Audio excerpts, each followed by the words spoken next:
just about as excited as I've ever been.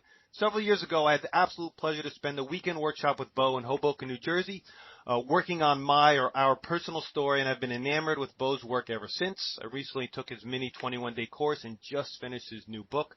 I'm a huge fan. I am absolutely gushing right now. How are you today, Bo?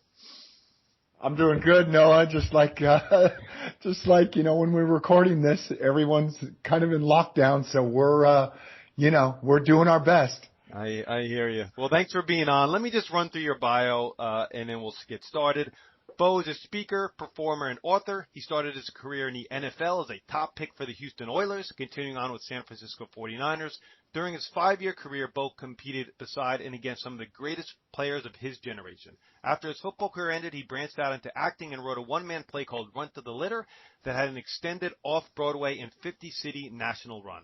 Now in his third act as a speaker and leadership coach, he trains some of the most successful people in the world, that include athletes, artists, entrepreneurs, and C-suite execs, on how to communicate for maximum impact and success. He has consulted for clients like Advisors, Excel, Morgan Stanley, Dimensional Fund Advisors, MassMutual, Guardian, Merrill Lynch, and Bank of America. Woo!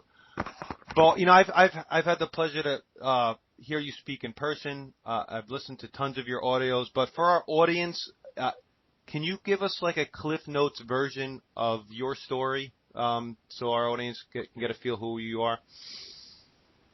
Yeah, I'd be happy to. I'll try to make it as Cliff Notes as possible. When I was a kid, when I was 9 years old, I drew up a 20-year plan with school paper to be the best safety in the world, the best safety in the NFL.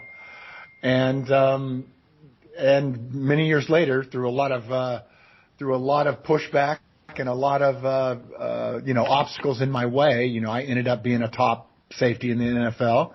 And then after that, I did the same exact thing. I didn't know what to do with my life after having 7 knee surgeries, and I couldn't play anymore. So I just did the same thing that I did when I was 9. I just created a new plan, and this plan was to be the best stage performer. So after 18 years of, training at that and attempting that, I ended up off-Broadway in a one-man show called Runt to the Litter, which, was named by the New York Times as the most powerful play of the last decade. And it's being made into a movie.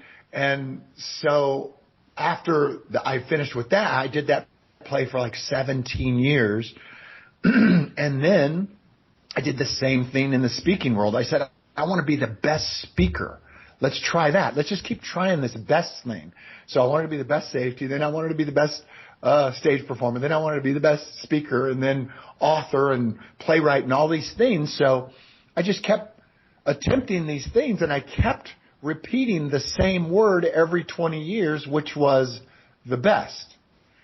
And then here we are today.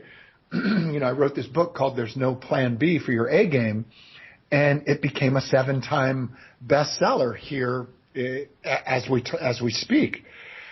And so this word, the best, keeps creeping into my life. And, it all goes back to the way my dad woke us up when we were kids. He woke us up. I'm the youngest of 6 kids. So he woke up my 4 older sisters, my older brother, and me by rubbing our back early in the morning, because he was a rancher, a farmer. And at 5 a.m, he would wake us up, rub our backs, and tell us that we were the best. And he would, as you know, the men of that generation, of my dad's generation, every other word was a cuss word, right? So every morning when he woke us up, he would drop in a few cuss words as he told us we were the best and told us to get out of bed because we were the best. And that is pretty much my story. That's pretty much what I've done my whole life. I've done the same thing over and over again, but I've just done it in different disciplines and different occupations.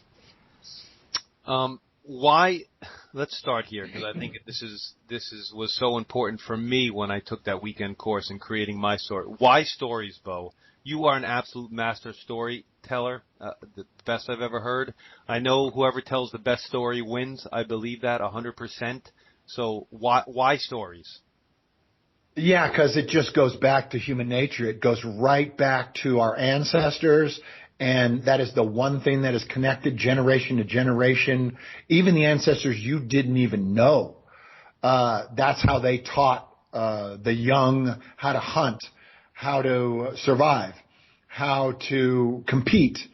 And that's gone generation to generation. So story we know works. But here's what I like in the current situation. So we're at the lowest level of trust that there's ever been in the world. So Gallup does a poll every year since 1974. And in 1974, they asked a simple question, Gallup, and they said this: do you trust your neighbor?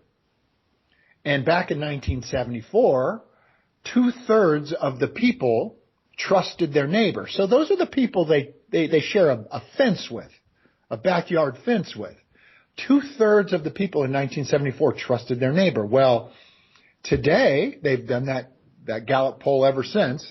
Today it's at its lowest level it's ever been, which is 1/3 of people say that they trust their neighbor. So if you think about that, Noah, wow, what does that mean if you live across the street?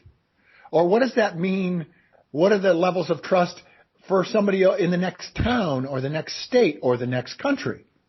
The trust levels just go down and down and down until we don't trust anybody anymore. And the people that can share themselves, that can tell their own story, those are the ones who will be on the leading edge of us restoring and rebuilding this erosion of trust over these years. And that's us. That's us on this podcast right now. So if you have the bravery and the willingness to share who you are, kind of like what I did to open this podcast, it was simple. It was a minute and a half, but it takes all the trust that, the erosion of trust that's been built up over time, and it lets everybody drop their guard because they're hearing about a kid who grew up a certain way, and they're hearing a personal story, and they go, oh, I'm like this guy, or I'm like, I had a dad like that, or I had a family like that. Oh, I grew up on a farm. All they're looking for is these connective tissue that a story lays out, and all of a sudden you've got trust. Well, that, there's this study that's been done, Noah, and it is of leadership. And the study goes all the way back to Julius Caesar in the middle of the Roman Empire. And the study went all the way through to the presidential election here in America in 2012. And what they did was they studied leadership. And here's the question they were asking themselves: why do people follow people? Why do people follow other people?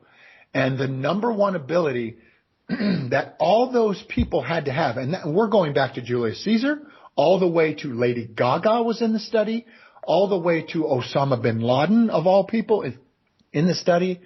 But the study, it just wasn't of presidents and kings and queens.